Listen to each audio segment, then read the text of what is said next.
प्रारब्ध के सभी दर्शकों को मेरा नमस्कार। मेरा नाम है संदीप आर के सिंह और आज हमारे साथ हमारे अग्रज लोग पुष्कर अवस्थी जी और अवनीश पीएन शर्मा जी। स्वागत सबका। जय श्री राम। राम राम।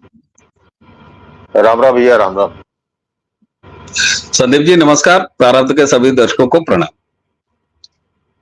दर्शकों, इस समय जो सबसे ज्वलंत मुद्दा है, सबसे जरूरी मुद्दा है, वह यह है कि फैजाबाद में जो मोइन खान जो भी है, अपने राजू खान के साथ जो उसने जघन्य मतलब कांड किया है कि 12 साल की बच्ची प्रेग्नेंट हो गई और उसका महीनों लगातार रेप होता रहा।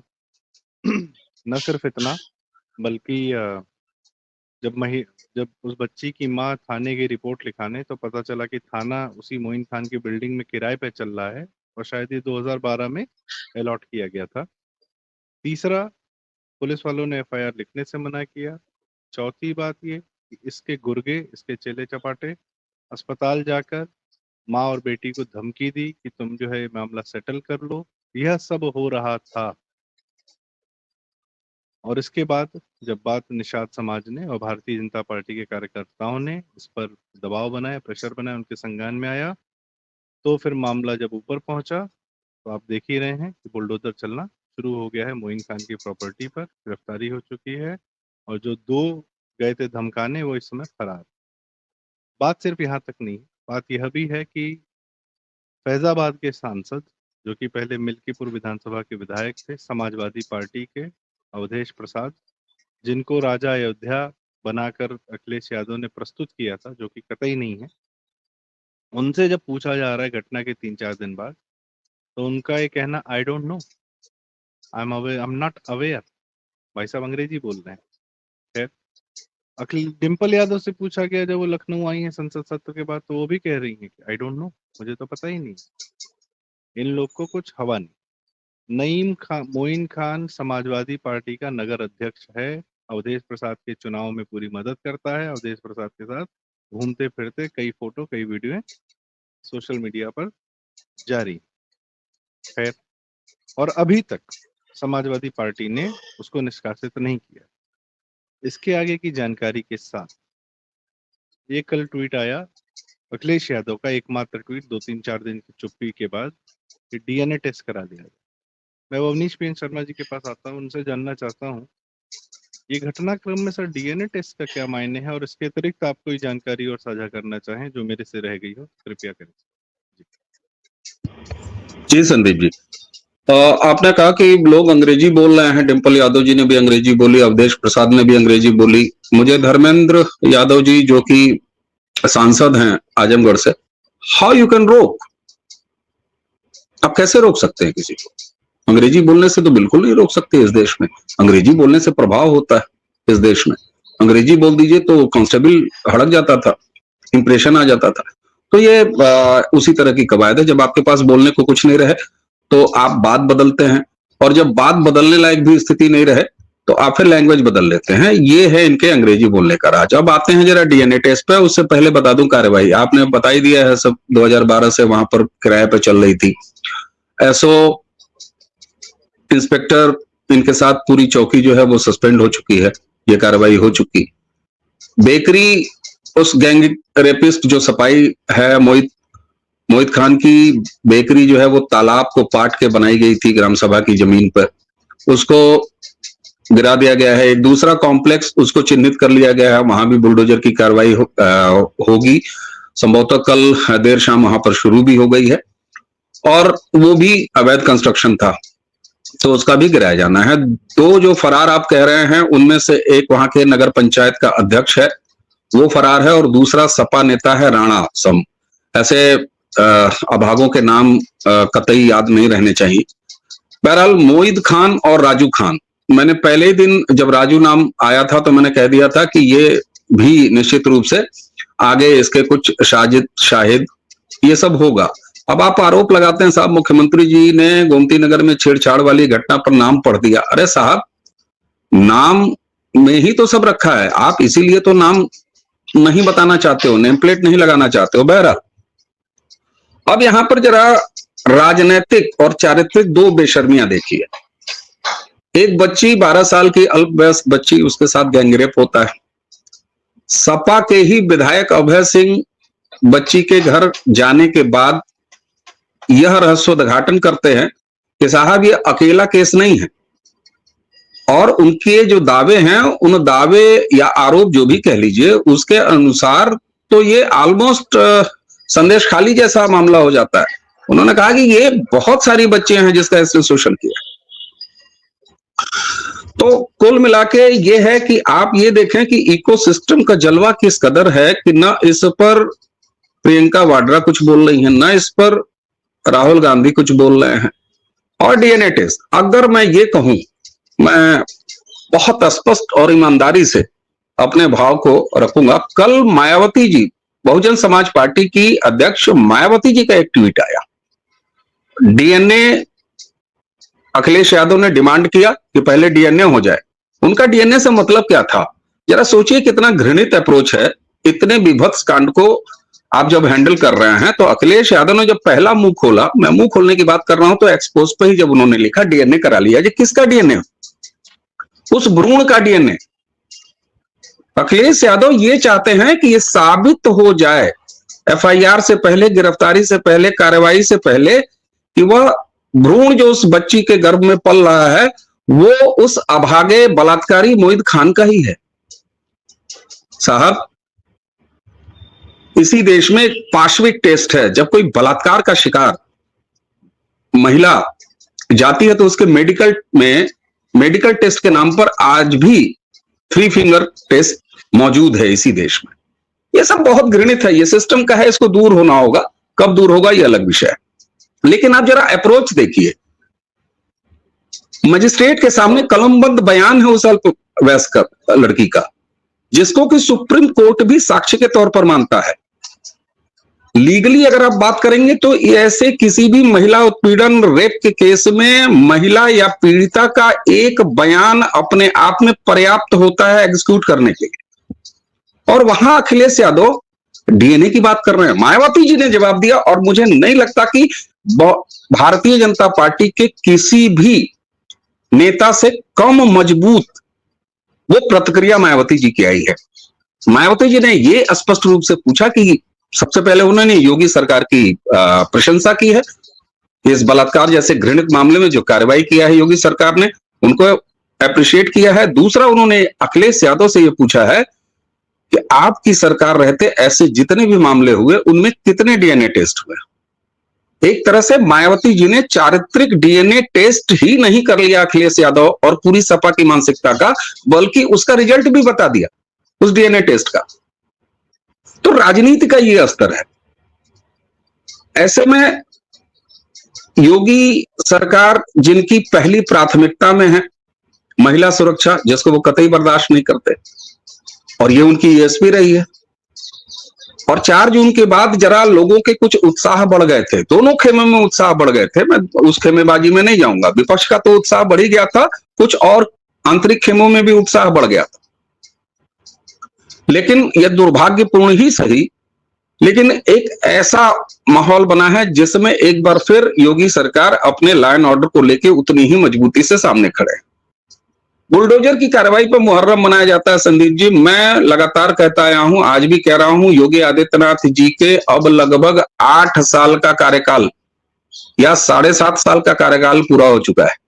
इतनी बुलडोजर की कार्रवाइयां हुई, अगर उनमें से एक भी कार्रवाई या एक से ज्यादा कार्रवाई वैधानिक नहीं थी, तो जिस देश में छोटी छोटी बात पर लोग स्टे लेके चले आते हैं कोर्टों से, एक भी बुलडोजर की कार्रवाई में स्टे क्यों नहीं मिला? इसका अर्थ है कि सारी की सारी वैधानिक कार्रवाई है, तो ये प्रलाप बंद हो जाना चाहिए। लेकिन अब मैं आता हूं जरा इसके वैचारिक स्थिति पर। अखिलेश यादव जिस पीडीए की बात करते हैं, क्या निषाद जैसी अति पिछड़ी जाति उस वर्ग में नहीं आती? यहां पर यह पाखंड पीडीए का खुल के आता है। और मैं आज कहता हूं, ताबूत की अंतिम कील कही जाती है ना, पहली कील भी उतनी ही महत्वपूर्ण होती है कि पहली कील से ताबूत के निर्माण की शुरुआत होती है संदीप जी। मुहावरे में आखिरी कील से वो ताबूत पूरा होता है।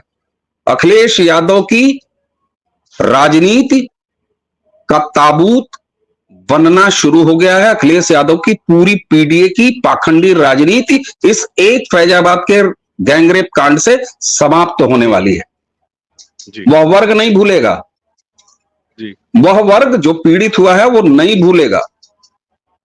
इसलिए इस दुर्भाग्यपूर्ण घटना पर जितनी गंदी और सतही राजनीति समाजवादियों को करनी है वो कर लें, लेकिन यह बात भी निश्चित है कि यहां से उनके ताबूत का, उनके राजनीतिक ताबूत का, मैं किसी के जीवन से के बारे में कुछ नहीं कहता, लेकिन राजनीतिक जीवन जी के ताबूत का निर्माण शुरू हो गया है और संभवतः अखिलेश यादव ने इसकी शुरुआत खुद की है।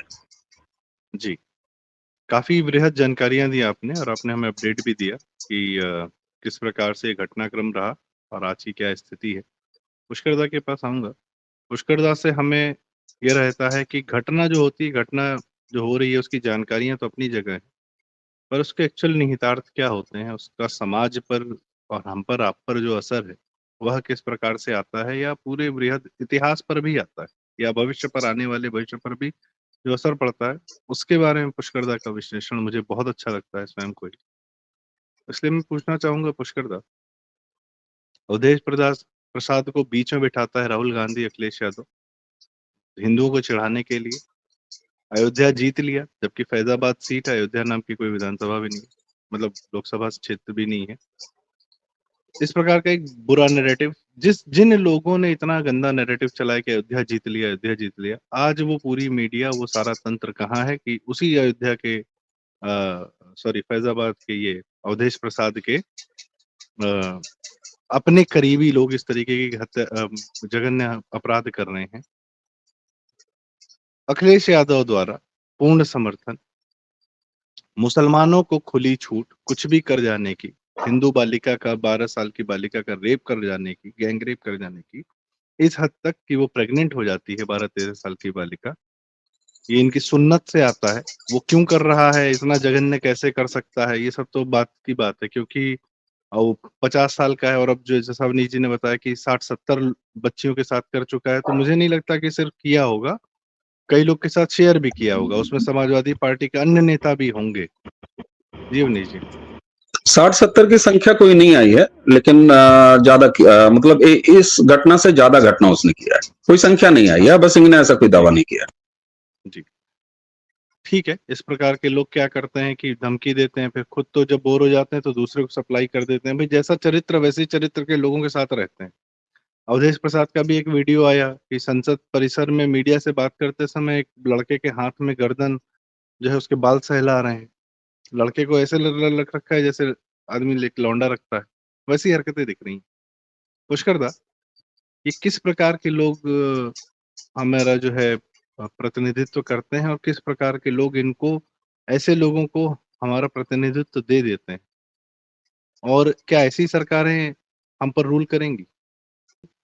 इन घटिया चरित्र के लोगों के हाथ में सत्ता रहेगी? सॉरी संदीप भाई, नहीं नहीं, आपने जो कहा, आपने अपने आप को सेल्फ सेंसर कर लिया, अलग बात है, लेकिन जो आप कह रहे थे उसका निहितार्थ बिल्कुल सही है और मैं उसका समर्थन पुरजोर तरीके से करता हूँ। अवधेश प्रताप सिंह ऐसे लोग एमपी बनते हैं और एक जैसे बंदर का मदारी जो है, बंदर को जो है पैंट शर्ट पहनाता है या घाघरा पहनाता है, उसी तरीके से जो है राहुल गांधी और अखिलेश यादव जो है उसको लेकर घूमते हैं। ये बड़े शुभ लक्षण हैं इस बात के कि हमको ये पता लग रहा है कि हम एज ए समाज, हम एज ए हिंदू किस रसातल में जा, हमारा प्रतिनिधि वैसा ही होता है जैसे हम। उस 12 साल की बच्ची का जो रेप हुआ है, करने वाला मोइन खान है, लेकिन ये बलात्कार पूरे उस सिस्टम ने किया है जिस सिस्टम ने इस समाज में वो वोट बैंक तैयार किया है, जो ऐसे लोगों को चुनता है, जो इनका नेतृत्व करता है। मैं केवल मोइन खान को बलात्कारी नहीं मानता हूँ, मैं अवधेश सिंह को बलात्कारी मानता हूँ, मैं अखिलेश यादव को बलात्कारी मानता हूँ, मैं राहुल गांधी को बलात्कारी मानता हूँ। अरे अवधेश जो भी प्रसाद, थाना हो, हाँ अवधेश, हाँ हाँ अवधेश, ये सब बलात्कारी, क्योंकि ये इन्हीं बलात्कार, इसी हत्याओं, इसी लाशों पे चढ़ के सत्ता पे आते हैं। ये उनकी सीढ़ियां हैं। यदि मोइन खान ने किया है 12 साल बच्ची का, तो उसने कोई गलत काम इसलिए नहीं किया क्योंकि उसके यहाँ जो है 9 साल पे ही कबूल है मामला। ये आपने किसी मोइन खान टाइप के लोगों को कभी किसी मुस्लिम लड़की के संग करते हुए सुना है?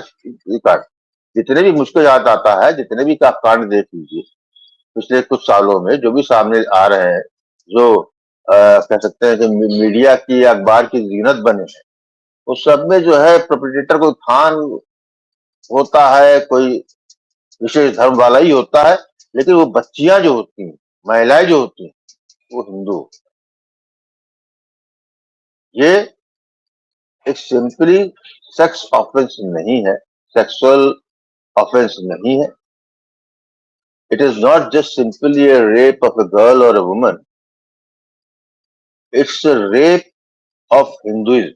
ये सनातन, उनके लिए जो लड़की प्रतीक है, हम और आप, और इस प्रतीक को शह या उसको मजबूत हमारे ही लोग जो है वोट देके कर। जो मैं शुभ लक्षण आपको कहा था, मैं इसलिए कह रहा हूं कि सब जो शुरू से मानता हूं, सबसे पहले बड़ा आत्ममंथन हमको और आपको, हमारे समाज को ये करना है कि हमको अपनों में चिन्हित करना है। मोइन खान बलात्कारी है, पकड़ा गया, उस पर इल्जाम लगा, बहुत अच्छी बात, लेकिन मोइन खान को मोइन खान बनाने वाला वोट जो दे रहा है वो है। ठीक है, एक तरफ मान लेते हैं मोइन खान जिस बिरादरी से आते हैं वो 100% अखिलेश यादव की गोदी में और राहुल गांधी 2024 के चुनाव ने सिद्ध कर दिया है। और उनके पास कोई उन्होंने अपने लिए कोई ऑप्शन नहीं रखा। उनको जो है उन्होंने अपना नेता चुन लिया, राजनीतिक नेता, धार्मिक नेता नहीं, राजनीतिक नेता, जिसके सहारे वो सत्ता पे अपनी जो है पकड़ बना के आगे बढ़ेंगे। आज जो हालत हुई है वो इसलिए हुई कि वो जो कुमारी 231-232 सीट की है, उत्तर प्रदेश में 39 सीट की, सपा की है 99 सीट, कांग्रेस की पूरे देश से आई है, उसका ये नशा। ये देखिए, ये कोई बलात्कार 4 जून के बाद नहीं हुआ, ये बलात्कार तो बहुत पहले से हो रहा, आज सामने आ गया। आप ये समझिए किस बेशर्मी और किस ढीठपने से और किस निर्लजता पे लोग पहुंच गए हैं कि अभी तक अखिलेश यादव ने उस शख्स को अपनी पार्टी से निष्कासित नहीं किया है। वो आज भी सपा का मेंबर है, वो आज भी अध्यक्ष है, और जो डिफेंड वाली बात कर रहे हैं, पूरा एक उनका इकोसिस्टम इसको डिफेंड करने पे लगा हुआ। उनको लग रहा है कि ये भयानक ख्वाब है, आंख बंद करेंगे, आंख मूलेंगे, जो आंख खोलेंगे तो ख्वाब करेगा। नहीं जी, ऐसा नहीं होगा। यहां पर अब आता है काउंटर नैरेटिव। ये नैरेटिव तो पिछले बरसों चला है, खाया कमाया सब कुछ किया है। अखिलेश यादव जब डीएनए की बात करता है तो अखिलेश यादव डीएनए मोइन खां क्यों नहीं कराता? उसका बाप क्या था, वो सलाह कहां से आया? ये ब्लैंकेट चेक, जैसे कहते हैं ना, ब्लैंकेट जो है एक चेक दिया जाता, खाली की दस्तखत कर दिया है, जो जितनी रकम भर लो। मोइन खां की बिरादरी ने ब्लैंकेट चेक प्राप्त किया है अखिलेश यादव और राहुल गांधी, और जो आदमी ब्लैंकेट चेक देता है, ब्लैंक चेक देता है, जी, वो जो है जानता है वो किस लिए दे रहा है, उन्हें कोई उससे मतलब नहीं है। समाज हम खुद ही है। आज आज उसकी बात हो रही है, मायावती जी ने ट्वीट किया, अच्छा लगा मुझे भी, निश्चित रूप से। आज उसकी जाति भी बात आ रही है, निषाद जाति की है, अति पिछड़ों में माना जाता है। उस निषाद का वोट कहाँ गया था भाई 2024 के चुनाव में? सब स्वार्थ। पेट फूल गया, गर्भवती हो गई, तब सामने। ये हमारा ही कोड है, और इस कोड को निपटने के लिए हमको ये कुछ कड़वी दवाएं खानी, तो कड़वी दवाई खानी पड़ेगी। हम केवल जो है एक नैरेटिव के लिए और एक संतावना देने के लिए, और या ये कि हम बड़े स्त्री और महिलाओं के बड़े वो हम पुरोधा है, बड़ा गलत हुआ। मैं उस झांसे में बिल्कुल नहीं हूँ। मुझको अफसोस भी हुआ और साथ में ये भी लगा कि भाई ठीक है, यू डिजर्व इट। आप ही ने बनाया भाई, मैंने नहीं बनाया, आपने बनाया। और जब आपने बनाया है ऐसे लोगों को, अपने ऊपर रखा है, कैसे हुआ यार कि वो एक अखिलेश यादव वो बंदर को लेके बैठा घूम रहा बता रहा कि अयोध्या का नरेश है, अयोध्या का राजा है। किस फैजाबाद वाले ने मुंह नोच लिया उस अवधेश का, तो तुम्हारी हिम्मत कैसे होगी? किसने जो है, किस फैजाबाद वाले ने जो है, एक वोटर, इनके वोटर ने जो है, या स्वयं किसी और नागरिक ने इस अखिलेश की जो है नाक पकड़ सीधी कर दी हो? आप नहीं बोलेंगे, यही होगा। शर्म नहीं आ रही थी फैजाबाद वालों को, जब अयोध्या का राजा बना के घूम रहे थे। उस पर कहा हो सकता है हम लोग जो है बौद्धिक विमर्श कर सकते हैं, ये सड़ांग। तो इसलिए मैं कह रहा हूँ ये शुभ लक्षण, क्योंकि अब इस पर बात होगी कि हम कितने सड़े हुए। मोइन खां जो है वो है, वो तो आज का नहीं है, वो तो 1400 साल से। लेकिन आपको जो है 10 साल 2014, जब मैं कहता हूँ कि सनातनी स्वतंत्रता भारत को 2014 में मिली, आज 10 साल पूरे हो चुके हैं संदीप। 10 साल एक दशक होता, इस दशक के बाद भी यहाँ का हिंदू, यहाँ का नागरिक उसको तमीज नहीं सीखना चाहता है कि उसे क्या करना क्या नहीं करना, उसकी अस्मिता क्या है, उसका धर्म क्या है, उसकी सनातनी प्रतिबद्धता क्या है, भारत क्या है। तो ऐसे में जो है शुभ लक्षण। और ये एक से ज्यादा उसने घटना की है, तो मुझे आश्चर्य बिल्कुल नहीं होगा। पुलिस ने FIR नहीं लिखी, बिल्कुल आश्चर्य नहीं होगा। जो पुलिस उसकी चौकी जो है अपने यहाँ बनाए बैठा हुआ हो, उसी के कब्जे में किराया देता हो, वो तो नमक खाए, पुलिस खा रही, वो तो न पुलिस ने नमक अदा किया। ये हमारी सवांध है, हमारा हर चीज का। बाबा योगी आदित्यनाथ जी प्रयास कर रहे हैं, एक आदमी, ठीक है, लोग कहते हैं एक आदमी ही काफी होता है, करेंगे, कर रहे हैं, लेकिन बाबा यदि कर रहे हैं, बाबा अपनी संवैधानिक दायित्व पूरा कर रहे हैं, कोई आउटरीच नहीं कर रहे हैं। जैसे अवनीश ने कहा, आदित्यनाथ योगी जी हर वो कदम कर रहे हैं जो संविधान के दायरे में, एक ऐसी चीज जहां पर कि आपके न्यायपालिका पूरी तरीके से जो है कॉम्प्रोमाइज हो और इकोसिस्टम के गुलाम हो, वहां पर वो न्यायपालिका भी बाबा का हाथ नहीं रोक पाती है, क्योंकि वो गलत नहीं करते। तो उसी उंगली को, बाबा के उसी हाथ को, पूरे सबको जो है हमारा आपको और मजबूत करना है।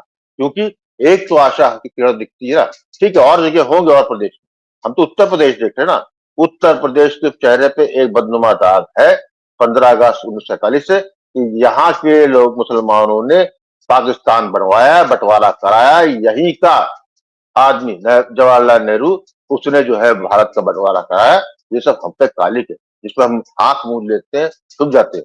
तो हमें मालूम है कि यदि जो है जिस तरह 2014 में मोदी जी का उदय हुआ और 2017 में जो है योगी जी आए, यदि ये नहीं होता 5 साल यही सपा को और सरकार ये लोग देते, तो क्या होता। तो मैं इसीलिए और मजबूत दीजिए, और अपने अंदर का कोड जो है उसको और उजागर होकर उसको भी शर्मसार कीजिए, इस पे बात करिए। जी जी, जिस कोड का आप बात कर रहे हैं उसका तो एक विशुद्ध नाम भी है, सेकुलरिज्म, गंगा जमनी तहजीब। ये सबसे बड़ा कोड है जो हम लोग के अंदर आ चुका है। मुझे लगता है कि दोनों ही बातें हमने कर ली हैं। एक जो आपने तथ्यात्मक जानकारियां दी, और दादा ने जो उसके सामाजिक निहितार्थ हैं। जब राजीव गांधी मरे हैं तो राहुल गांधी का DNA नहीं दिया गया है, प्रियंका का दिया गया है, क्योंकि वहां भी शक है। अवनीश सर, आप कुछ कहना चाहते हैं? आपके क्लोजिंग कमेंट लें, फिर हम उसके पे बात करते हैं। मैं बस एक जी बात और बिल्कुल। कहूंगा, जैसे राहुल गांधी ने जाति पूछी पूरे भारत की, और अनुराग ठाकुर ने उनकी पूछ ली तिलमिलाहट है, तो अब अखिलेश यादव जिसका डीएनए जानना चाहते हैं, तो अखिलेश यादव के पूरे खानदान का डीएनए निकालना चाहिए कि जैसे इनके बाप लोग की हरकतें रही हैं, घर में एक रखे हैं, सफाई में कितने नचाए हैं, क्या क्या किए हैं। यूट्यूब पे ऑडियो घूम रहा है बिपाशा बसु के साथ इन लोग के कन्वर्सेशंस का, तो what are they we know. Amnish sir, आप कुछ कहना चाहते? इनकी भी डीएनए पूछी जाएगी, और इसके खुद के अखिलेश यादव के खुद के चारित्र पर ये कहाँ क्या क्या कर चुका है, इसके भी चल रहे हैं कि अभी याना गुप्ता के साथ आता है, किसी ने धमकियां दी थी कि इनके वीडियो खोल दिए जाएंगे, कुछ ऐसी बातें चल रही हैं, आरोप हैं, आक्षेप हैं रवीश कुमार की आवाज में कि जांच करा लेने में क्या हर्ज है। अवनी सर, आप बताएं कुछ कह रहे हैं। जी, खैर मैं एक दूसरी बात कह रहा हूं। दादा ने जो बात कही कि आत्मचिंतन की आवश्यकता है कि हमने ऐसे लोगों को क्यों चुना, और दादा ने अपने दोष की भी बात की, हम सबके दोष की भी बात की, वो सारी बात ठीक है, लेकिन अचानक वो आपकी जातियां क्यों पूछने लगे हैं? जरा इसकी गहराई से को समझिए। निषाद समाज है, एक पीड़िता अभी आ गई है तो एक नाम आ रहा है, लेकिन उनको अच्छी तरह पता है कि आपके यहां जातियों के विखंडन में बहुत बड़ा स्कोप मौजूद है। कल एक व्हाट्सएप ग्रुप है, बड़ा सम्मानित व्हाट्सएप ग्रुप है संदीप जी, मैं 1-2 मिनट लूंगा, ज्यादा नहीं। वहां चर्चा हो रही थी और एक बड़ा अच्छा विचार आया, जब एसटी एससी में कोटा विद इन कोटा, यानी सबको संतृप्त करने के लिए जो एक ऐतिहासिक निर्णय आया है, उस पर बातचीत हो रही थी, वरिष्ठ लोग हैं वहां। तो एक अनुपम विचार आया कि साहब वो नैरेटिव खड़ा करेंगे, और देखिए ऑलरेडी नैरेटिव खड़ा हो रहा है। 21 तारीख को भारत बंद आहूत कर दिया गया है, और पूरी तरीके से आप सोचिए ये वही क्रीमी लेयर है उस सोसाइटी का जो इसको लीड कर रहा है। मजे की बात ये भी देखिए, तो वहां पर बात हो रही थी कि अब कम से कम सरकार को यह प्रयास करना चाहिए कि इसी समाज से लोग उठें और इस पर बात करें। मैंने बड़ा एक विनम्र प्रश्न वहां पर पूछ लिया कि सम्मानित व्हाट्सएप ग्रुप जिसमें 250 से ज्यादा लोग हैं, क्या अब तक इस विषय पर उस समाज से किसी एक व्यक्ति ने अभिव्यक्ति की आजादी का इस्तेमाल करते हुए कोई कमेंट किया है?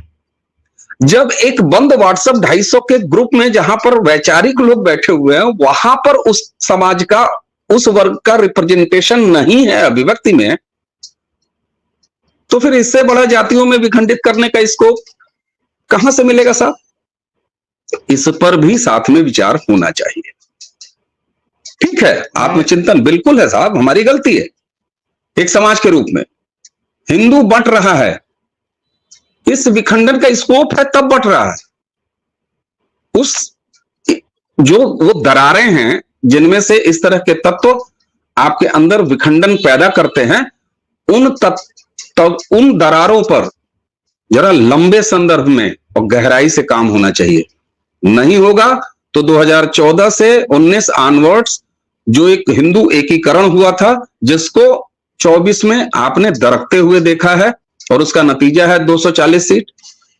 यह क्रम अगर रोकना है, वापस आपको एक मजबूत एकीकरण की तरफ फिर से चल देना है, तो उस समाज के रिप्रेजेंटेशन पर भी ध्यान देना होगा। जी, मैं सर इस दूसरी बात कहना चाहूंगा, आखिरी बात, और उसके साथ चर्चा का समापन करूंगा। हम उनके ही फैलाए हुए पिच पर खेलने लगते हैं। हम जब बात करते हैं, भाजपा के लोग बात करते हैं, कहते हैं कि पीडीए समाज से वो लड़के आती है, वो पीडीए समाज से नहीं आती, वो हिंदू समाज से आती है। पुष्करदा ने एकदम सही बात की कि उस मोमिन ने बलात्कार इसलिए किया है क्योंकि वो हिंदू समाज की लड़की है, हिंदू बेटी है वो। हम ही जो है स्वयं अपनी तरफ से कहना शुरू कर चुके हैं निषाद समाज से आती है और इस समाज से आती है, और इसलिए ताकि हमको ये लग रहा है कि हम अखिलेश यादव पे हमला कर रहे हैं। ऐसा कुछ नहीं है। क्या ब्राह्मण समाज की होती तो आप क्या उसको कम हल्के में ले लेते क्या? हिंदू समाज की बेटी है, और अवधेश प्रसाद जैसे लोग हिंदू समाज की अपनी ही बेटियों का बलात्कार करवा रहे हैं सिर्फ सांसदी में रहने के लिए। और इसीलिए पुष्करदा की बात एकदम सही है, यह बलात्कार सिर्फ एक मोमिन ने नहीं किया, ये पूरे सिस्टम ने, उसके तंत्र ने, और अखिलेश यादव के समर्थन ने, राहुल गांधी इंडिया अलायंस के समर्थन ने, सबने मिलकर किया है। और ऐसे बहुत सारे जघन्य अपराध चल रहे होंगे, और उम्मीद की एक ही कारण दिख रही है इस समय, योगी आदित्यनाथ। इसके अलावा और कुछ कहने को है नहीं हमारे पास। दर्शकों बहुत बहुत धन्यवाद हमें सुनने के लिए। कृपया यदि आपको बातें सही लगी, ज़रूरी लगी हों, हमें ये लगा कि ये ज़रूरी है बात कहना, इसलिए हम कह रहे हैं। आप अपनी राय हमें कमेंट्स में ज़रूर बताएं और वीडियो लाइक करें, शेयर करें, शायद आपके माध्यम से बात और दूर तक जाए। और चैनल सब्सक्राइब करें। कोशिश ये रहती है हमारी कि हम ज़रूरी बातें करें। और बहुत बहुत धन्यवाद। राम राम, नमस्कार।